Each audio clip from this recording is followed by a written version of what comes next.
Layo mo lang konti. Yan, okay na. Ito naman layuan mo. Yan, okay na. Gitna na. Okay? Yan, layo ka pa ng konti.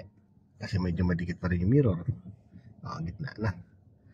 Okay. So, lapit ka muna doon sa motor para hindi ka sumapit dito agad sa lada. Layo mo na yung motor. Layo pa. Nagkokross yung kamay mo. Di pwede nagkokross yung kamay. Gitna manibela. Gitna yan. Lapit mo dito. Okay, slow down.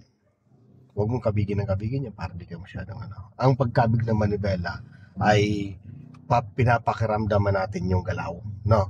Kasi pag kinabig mo ng kinabig basta manibela mo nang hindi yung pinapakaramdaman galaw, sumosobra yung manibela. Kaya bawat galaw or bawat kabig ng manibela natin, dapat pinapakaramdaman natin yung galaw ng sakyan kung enough na. Sige ma'am, diretso lang po doon at tayo papaligo doon. Sige lang. Yan. Bigyan kita ng idea dyan paano magpaligo muna. Ayun. Alam ko dito, pwede ka magpaligo. Ayan. Gagamitin natin yung space dito.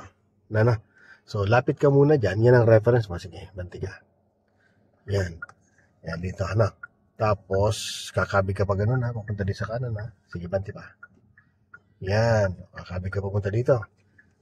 Yan. Tapos, tingnan mo dyan yung kantuhan na yan Banti ka pa. Banti pa. Okay, stop. Yan. Ayun na yung kantuhan Lagay mo sa reverse. Yan. Then, kabig ka papunta doon. Yan. Diyan ka tumingin Okay, go. Ilalapit natin yung puwitan ng sakyan doon sa kanto. Yan. Lapit. Sige pa. Okay. Yan. Sige. Lapit. Habang lumalapit yan, napapansin mo dumidikit. Ayan yung katawan sa sakyan mo dumidikit sa pader. Gagano mo to, babalik mo lang to. Ganun, Yan, pabalik. Pagitna. So, atras ka ng konti para magkaroon ng space. Sige, diyan ka tumingin. Sige, atras. Para magkaroon ng space, atras mo na konti. Ginitna natin manibela para magkaroon ng space. Sige, atras pa para may space. Sige pa. Sige pa. Pag topat ang gulong dyan, may space na. Yan kumabig ka na dyan. Yan kasi lagpas na yung gulong. Kabig. Atras. Pag ang gulong mo tumapat na pinakakanto, itodo mo yan, di nasasabit yan. So, dito na mga tension mo. Ito naman. Yan papantay lang natin. Ating ka uli dyan. Atras. Atras pa. Hanggang pumantay katawan sakyan mo dyan. Oop. Stop. Gitna mo muna manibela mo. 1, 2. Then atras mo. Konti lang. Para maka-start na. Okay na. So papalagpasin lang muna natin sila. Ngayon, dahil paliko tayo, lagay mo yung gear sa drive na. So, pupunta tayo sa kanan. So, ang kantuhan yan, ma'am, ay yung ito, saka yung kotseng, itong kotse na to. Okay. So, napansin mo, itong sakyan mo, itong side ng sakyan, malayo naman doon. Dapat kumakabig ka na dahan-dahan papunta doon. Dedikit na tayo, nadikit na. Para hindi mo lang abutan to. Yan yung yan. Pag di mo kasi kinakabig to, doon ang punta natin sa pader. So, syempre, may space naman dito, bago naabante ka, ito, manibela mo, kumakabig na pag mailayo lang natin. Pero wag mo lang sosobrahan kasi pwedeng dumikit ka naman dito. Sige, bante. Yan, layo pa yan. Yan.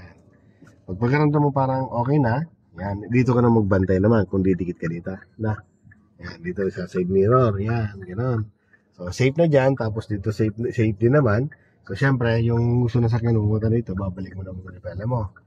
Ganun po, Yan, hanggang may pantay mo yung posisyon. Yan, Okay, so dikit ka dito sa bandang kanan kasi may kasalubong ka. Okay, yan, then layo tayo. Labas tayo, So, layo mo lang to, itong nasa kanan mo. Pag nalayo mo, gitna na, Okay, so safe ka dito, yan ang mas stretching sa motor. Okay, yan. Dalawang side, Safe mo yan, punta ka dito. Okay, ito naman nagpupunas, tinan mo kung sasabit ka. Diretso. Yan. So, patumbok tayo sa motor, so lapitan mo muna. Habang lumalapit ka, palayo lang. Yan, palayo sa kanya. Layo mo pa. Abutan mo yan. Pag di mo kinabig manibela mo, So, napapansin ko yung kamay mo, nag-i-X. Iwasan mo yung ganyan, iwasan mo yung mag-X. Dapat yung, sige pa, banti ka pa. Dapat yung gawin mo yung handover. Yung handover, yung nagpapalitan yung dalawang kamay. Pag napasok na yun dyan, yung isang kamay nataas na. Nataas mo. Yung tinuro ko kanina sa'yo. Yung ano. Hindi pwede yung isang kamay lang. Kasi possible yan. Pag isang kamay lang inigot mo, yung isa pag tumulong yun, nakalak na yun, naikot. Nag-octopus, no? So yun po yung maiwasan mo dapat. Na ano yung sabit-sabit yung kamay natin.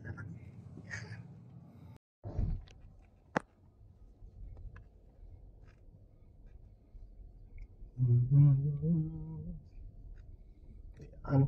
Ganda yan. Ganda yan. Yung nilalagay mong spatial. Layo ko to.